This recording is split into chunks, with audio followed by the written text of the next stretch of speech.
Et maintenant, j'entends une voix qui me dit t'es mort. À ce moment-là, qui me dit t'es mort. Et je disais les gars, aidez-moi, je vais aller en enfer, je vais mourir. Appelez un pasteur, appelez mes parents, je vais mourir, je vais en enfer. Tu vois, tu sais que tu peux rien faire, t'es seulement là, t'acceptes, tu dis pardon, ça sert à rien. Je criais Jésus, il n'y a pas de présence de Dieu, ça sonne vide. Je criais pardon, pardon, ça sert à rien, ça change rien, t'y es déjà. Le temps, il passe pas. Et finalement, je me suis retrouvé en enfer. Mais quand je vous dis en enfer, c'est pas des jeux, genre, c'est vraiment réel.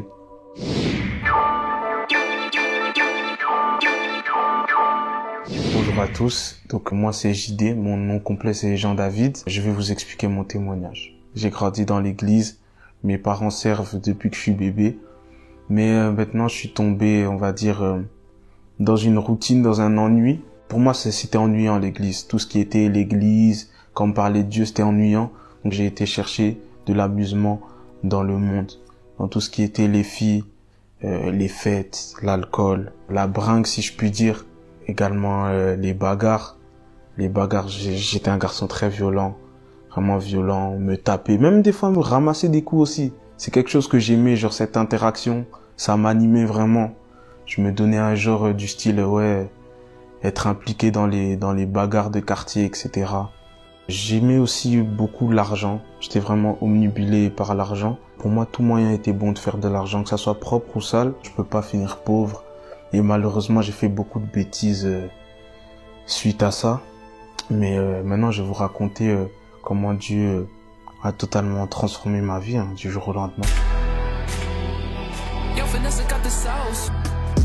Je suis parti en vacances avec des amis. On avait pris un appartement à la mer pendant 1 mois. Un soir, j'étais sorti ce soir-là, je me suis battu, je me suis encore battu. D'ailleurs, j'étais très fier, j'avais mis un KO, etc. Je me suis encore battu, bref. Ce soir même, quand je suis rentré, j'étais vraiment fier, content de ma victoire, si je puis dire. J'étais un peu exténué, j'avais passé une longue journée, je suis parti dormir. Faut savoir, on était 10 dans l'appartement avec mes potes. On avait pris un appartement de 10 personnes, donc il y avait différentes chambres. Moi, j'étais dans une chambre avec 2 amis. Avec 2 amis, il y avait un grand lit, un lit normal. On était à 3 dans la chambre. Donc moi, je suis parti dormir en premier. Et par la suite, mes amis m'ont rejoint. Mon pote, il aimait bien mettre des musiques un peu pour s'endormir, etc. Et ce soir-là, il avait mis une musique très très douce. C'était de la mélo comme ça, mais c'était pas de musique chrétienne. En temps normal, si j'avais écouté cette musique, vraiment, j'aurais apprécié et tout. Mais là, j'étais dans mon sommeil et je suis réveillé par une douleur. Je comprends pas ce qui se passe. Et il faut savoir que j'étais en train de trembler dans mon lit. J'avais vraiment des réactions. Genre, je sentais vraiment une brûlure qui venait de la musique. Et mon pote, il comprend pas ce qui se passe, il rigolait un peu, ils étaient 2, hein. Et je lui dis, s'il te plaît, coupe la musique. Et lui, il a pris ça à la légère, il a baissé le son un peu, il a pas vraiment coupé. Donc moi, du coup, j'essaie de boucher mes oreilles. Et là, la musique me traverse, genre la musique me traverse, c'était une brûlure, des ondes bizarres. Et je continuais à trembler, je continuais vraiment à trembler. J'ai commencé à crier, je lui ai dit, coupe la musique. Frérot, il se passe vraiment quelque chose de bizarre.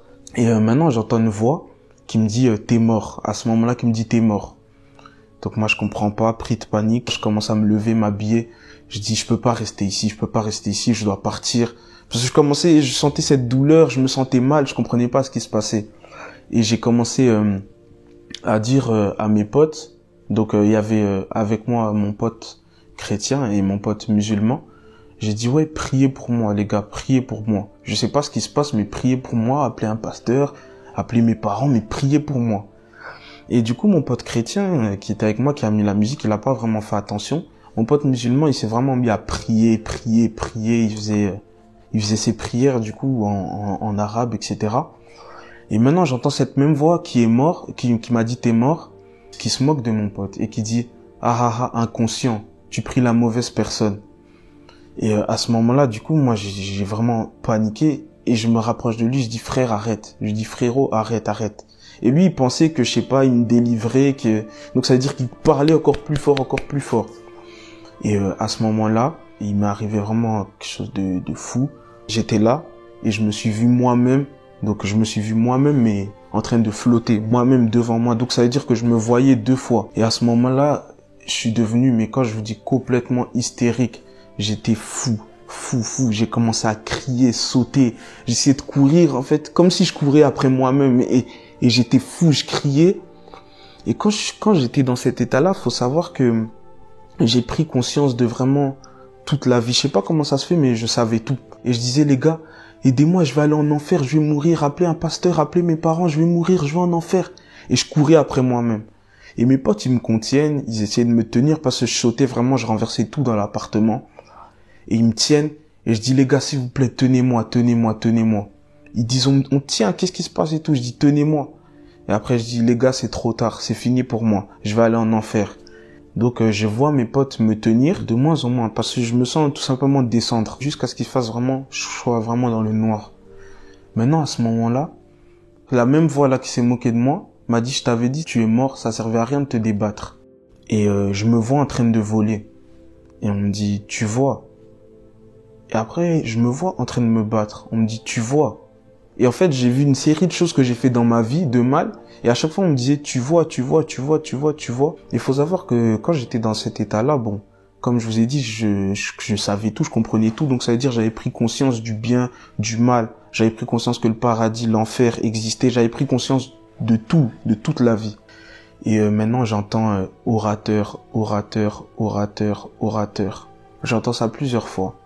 Je me vois en même temps prêcher parler devant des foules, devant des gens. Et les gens qui m'écoutaient étaient touchés par ce que je disais.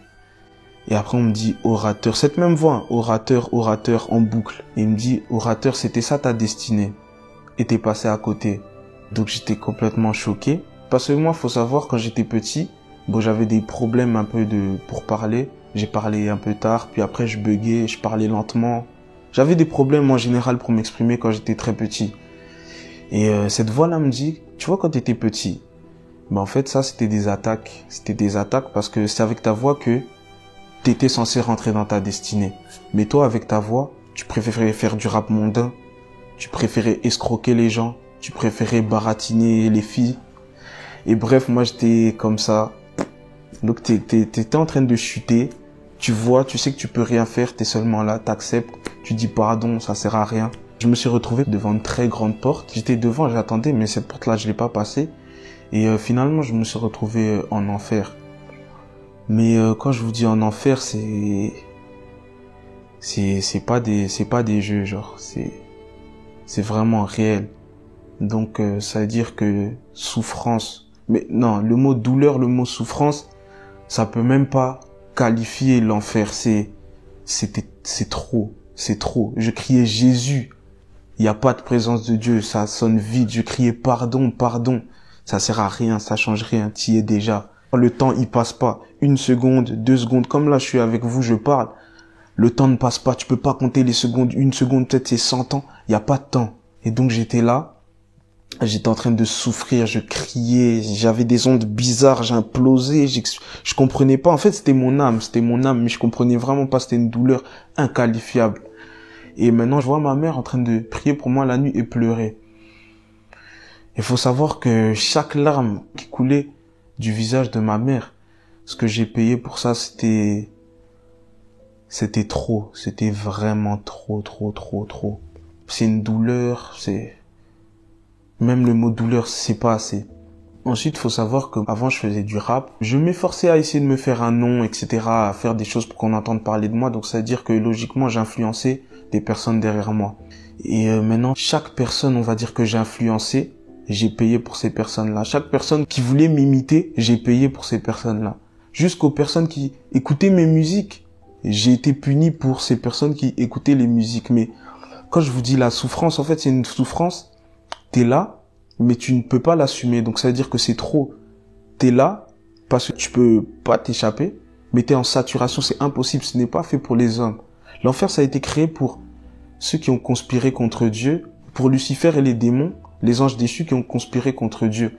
C'est fait pour des créatures spirituelles, si je puis dire. C'est pas fait pour nous, les hommes. On peut pas assumer ça. Après tout cela, je me sens tout simplement revenir à moi-même. Je reviens dans mon corps, dans l'appartement où j'étais de base.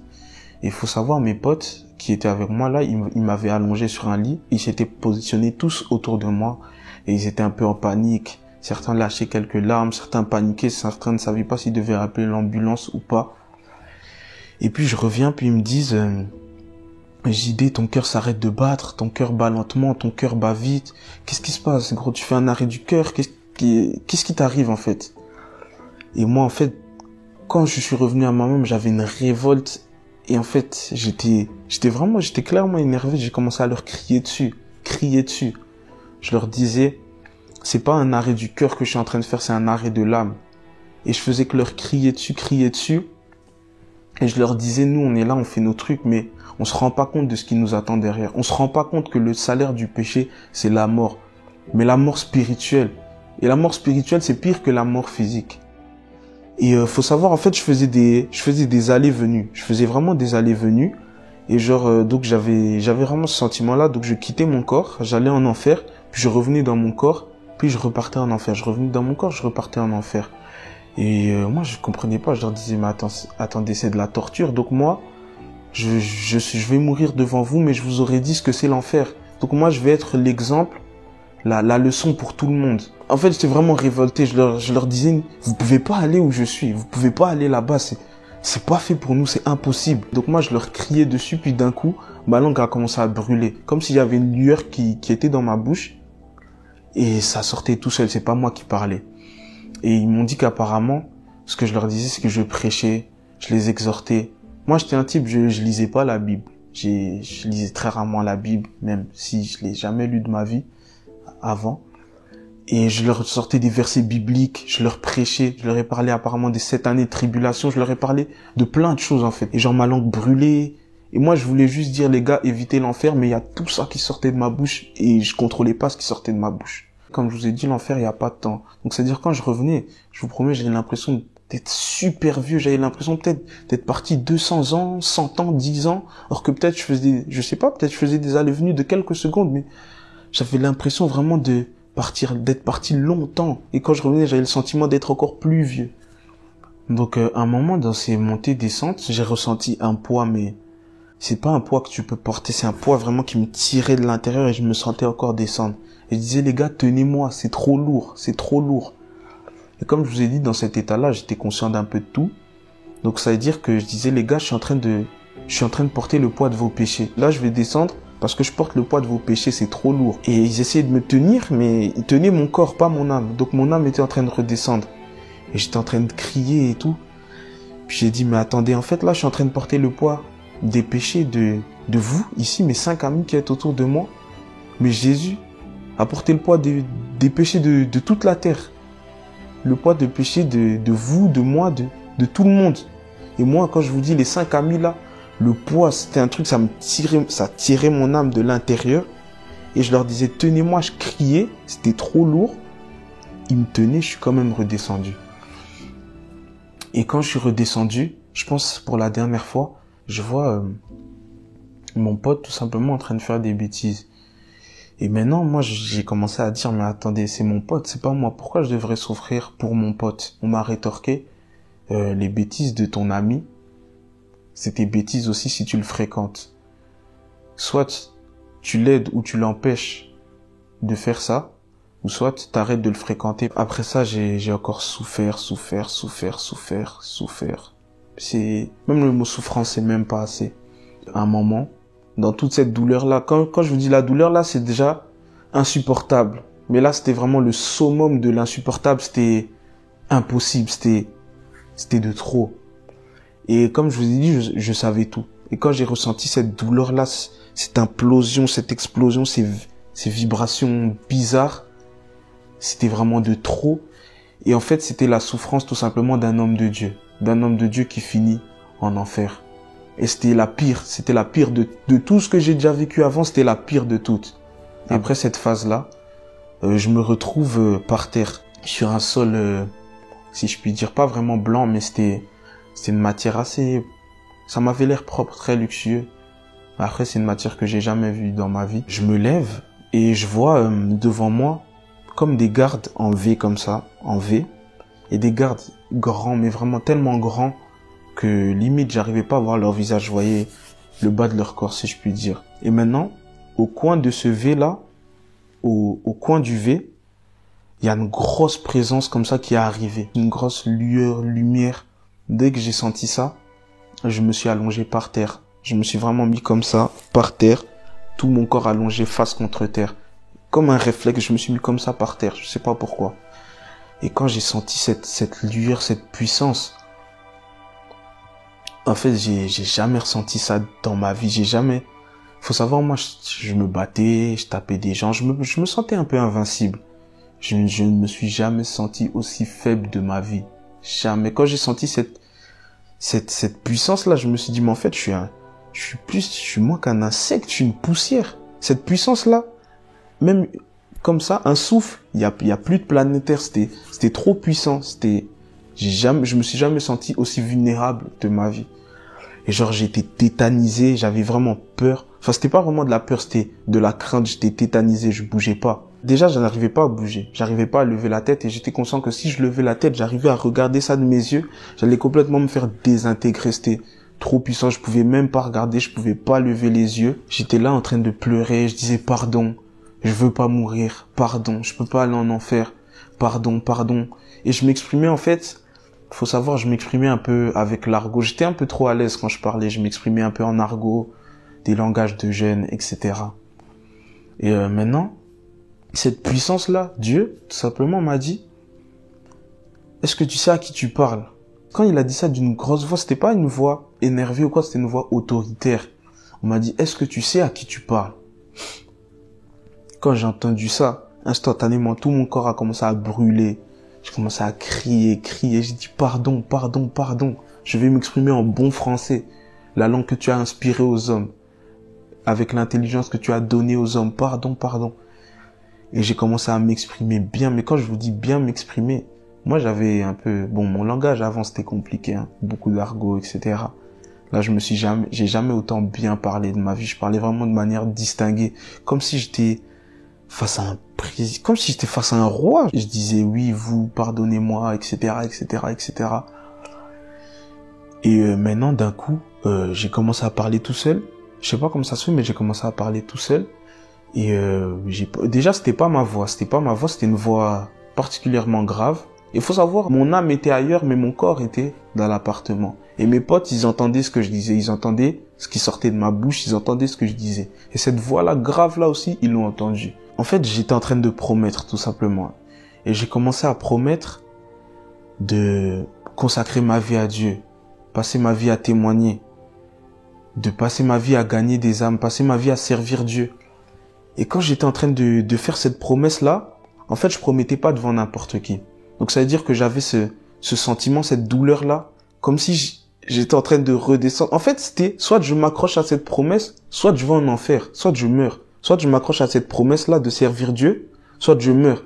Donc j'étais en difficulté et j'avais une grosse voix. Je disais, oh, je promets. J'avais vraiment une grosse voix. Je sais pas comment ça se fait. Mes potes, pour témoigner, ils ont entendu cette grosse voix-là. Et donc j'ai promis de servir Dieu, consacrer ma vie à Dieu, consacrer ma vie à témoigner, de faire de ma vie un témoignage, gagner des âmes. J'ai promis tout ce genre de choses. Et maintenant, bon, j'ai plus ce sentiment de douleur là, et je reste tout simplement allongé, tétanisé, toujours allongé, face contre terre. Et maintenant on me dit, relève-toi, lève-toi. Et moi j'arrivais pas. En fait j'avais cette crainte, cette puissance. Quand j'ai senti cette puissance, j'ai dit je peux pas me lever. J'arrivais pas à me lever. Je suis resté allongé, toujours face contre terre. Maintenant on vient, quelqu'un m'aide à me relever tout simplement, m'aide à me relever. Je me mets pas debout droit, tête levée et tout, non. J'étais resté à genoux, on va dire, à genoux, un genou à terre et une jambe comme ça, et j'avais la tête baissée. Je pouvais pas lever la tête, c'était impossible.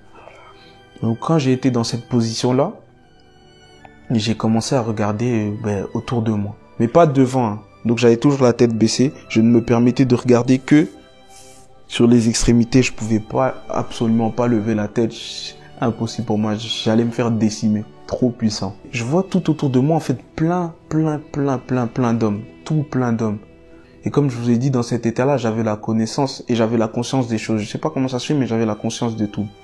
Et quand je voyais ces hommes-là, en fait, je voyais des hommes de Dieu. Je voyais des prophètes, des évangélistes, des pasteurs. En fait, c'était des hommes de Dieu. Et ils étaient aussi dans la même position que moi, donc un genou à terre et la tête baissée. Ils avaient Ils avaient sur eux une sorte de, si je puis dire, une cape, couverture, comme une fourrure sur eux, sur leur dos. Et ils tenaient de la main droite un bouclier, de la main gauche une épée. Donc je regarde comme ça un peu autour de moi, ok, j'ai vu ça. Maintenant moi, je sens tout simplement qu'on met aussi cette fourrure, cette sorte de fourrure sur mon épaule, on met aussi ça. Maintenant on me donne aussi un bouclier dans la main droite, une épée dans la main gauche. Maintenant, on pose un coffre à mes pieds, un petit coffre, mais ça avait vraiment l'air luxueux. Mais encore une fois, c'est un truc que j'ai jamais vu dans ma vie, mais ça avait vraiment l'air luxueux, une sorte de coffre. Et on me dit ta mission. Et la personne là, quand elle a posé le coffre, quand elle a lâché le coffre, j'ai regardé à ses mains et je vois en fait un trou ici et un trou ici. Ses deux mains étaient trouées. Je commence à réaliser que quelqu'un qui a les mains trouées dans ce genre de situation, ben c'est Jésus. Donc je commence vraiment à réaliser ce qui se passe et dans ma tête, c'était vraiment l'euphorie. Et donc toujours la tête baissée. Et maintenant, cette voix-là me dit, t'es pardonné, mais c'est ta dernière chance. Et il faut savoir que moi, en fait, j'étais un garçon vraiment entêté. J'avais déjà eu des avertissements, si je puis dire, réels de Dieu dans ma vie, que j'ai jamais pris en considération. Et aussi, j'étais un garçon assez tumultueux, turbulent. Donc, c'est-à-dire que j'ai mis vraiment ma vie en péril beaucoup de fois. Ceux qui me connaissent vraiment, qui marchaient avec moi, qui ont fait toutes les bêtises avec moi, savent que j'ai peut-être failli mourir plus de 10 fois dans ma vie. J'ai vraiment trop mis ma vie en péril. Maintenant, cette voix-là me dit, t'es pardonné, mais c'est ta dernière chance. Donc moi, quand j'entends ça, logiquement, c'est pas quelque chose à prendre à la légère. Vraiment pas à prendre à la légère. Après ça, tout simplement, je me sens en fait revenir dans mon corps, revenir à moi-même.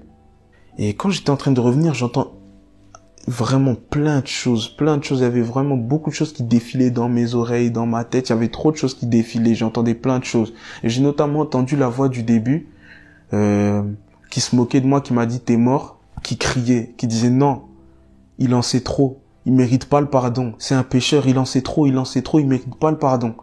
Et j'ai entendu vraiment beaucoup de choses, et maintenant je suis vraiment revenu vraiment dans mon corps, et j'étais vraiment en sueur, mon cœur battait vite, je vois mes potes allongés autour de moi, ils m'avaient allongé dans le lit, il y en avait certains qui pleuraient, certains qui stressaient, et quand je suis revenu, j'ai dit, quelle grâce. Et j'étais en boucle, je faisais que dire, quelle grâce. Et après, je leur disais, les gars, en fait, quand j'ai réalisé tout ce qui se passait, je disais, ah, mais attends, là, vous êtes que 6. Parce que je voyais qu'ils ont été touchés par ce qui m'est arrivé. Je dis, attends, donc là, vous êtes que 6. Mais c'est pas assez. Je dois beaucoup plus impacter, je dois partir d'ici, je dois évangéliser toute la terre. Je me rappelle, j'avais dit ça, je dois évangéliser toute la terre.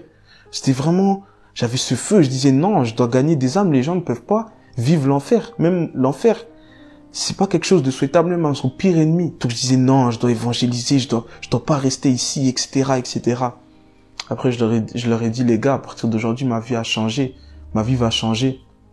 Et il faut savoir, moi quand je faisais du rap, bon, j'avais mon nom de rappeur, etc. et tout. Mais ce nom-là, on m'a appelé par ce nom-là, on m'a dit ce nom-là, oublie-le. L'ancien personnage que tu étais, oublie-le, il n'existe plus. Et après, moi, je lui ai dit, bon, les gars, le personnage là, il n'existe plus. Moi, maintenant, je suis un homme de Dieu, etc. Et maintenant, l'après, c'est que je suis incroyablement reconnaissant envers Dieu. Déjà, de m'avoir fait la grâce de pouvoir expérimenter ça, même si c'était très difficile. De m'avoir permis tout simplement de voir, en fait, ce qui m'attendait si j'étais mort avec le train de vie que je menais. Donc, avec la vie d'avant, les sorties, si j'étais mort dans cette vie-là, en fait, j'ai pu voir ce qui m'attendait après. Et j'ai réalisé tout simplement que tout ça, c'est vraiment éphémère. L'argent, je courais vraiment derrière l'argent. J'ai réalisé que l'argent, tu vas pas l'emmener après ta mort. L'argent, tu vas le laisser ici. Les filles, tous les plaisirs de ce monde derrière lesquels je courais, j'ai réalisé qu'en fait, c'était des plaisirs éphémères et qui me mèneraient tout simplement à ma perte. Et vraiment, je rends grâce à Dieu de m'avoir fait cette grâce et d'être ici, là, pour en témoigner. Et je tiens à parler à toi qui regarde cette vidéo. Je voudrais dire que c'est très important et qu'il faut qu'on prenne conscience que c'est réel. Moi qui croyais pas vraiment à ces histoires-là, bon, j'entendais ça de loin. Je pouvais entendre des témoignages comme ça via mes parents, mais Pour moi, c'était du blabla, tout ça. Mais Dieu m'a confondu parce que ça m'est arrivé à moi-même, donc je peux plus nier. Le monde spirituel existe. La vie après la mort existe. L'enfer existe. Le paradis existe. Et on a les cartes en main, en fait. Tant qu'on est en vie, sur cette terre, on a les cartes en main. C'est à nous de préparer notre destinée, tout simplement. Maintenant, à toi qui regardes cette vidéo, ne te sens jamais trop sale pour revenir à Dieu. Il n'est jamais trop tard. Dieu est un Dieu d'amour. Il a déjà payé à la croix pour tes péchés, pour mes péchés. Il n'est jamais trop tard pour revenir à lui et pour te repentir. Je t'invite, à toi qui regardes cette vidéo, à faire cette prière avec moi. Seigneur Jésus, tu connais mon cœur, Seigneur Jésus. Tu vois ma vie. Tu connais ma situation. Seigneur, aide-moi tout simplement à pouvoir arriver au but, arriver là où tu m'attends, pouvoir rentrer dans ma destinée. Aide-moi, Seigneur, à ne pas me perdre et à ne pas tout simplement rater le coche, finir en enfer. Mais aide-moi, Seigneur, à accomplir ce que tu attends de moi pour pouvoir te rendre fier et dégager un bon parfum. C'est en ton nom que j'ai ainsi prié. Amen. Merci de m'avoir écouté et soyez bénis.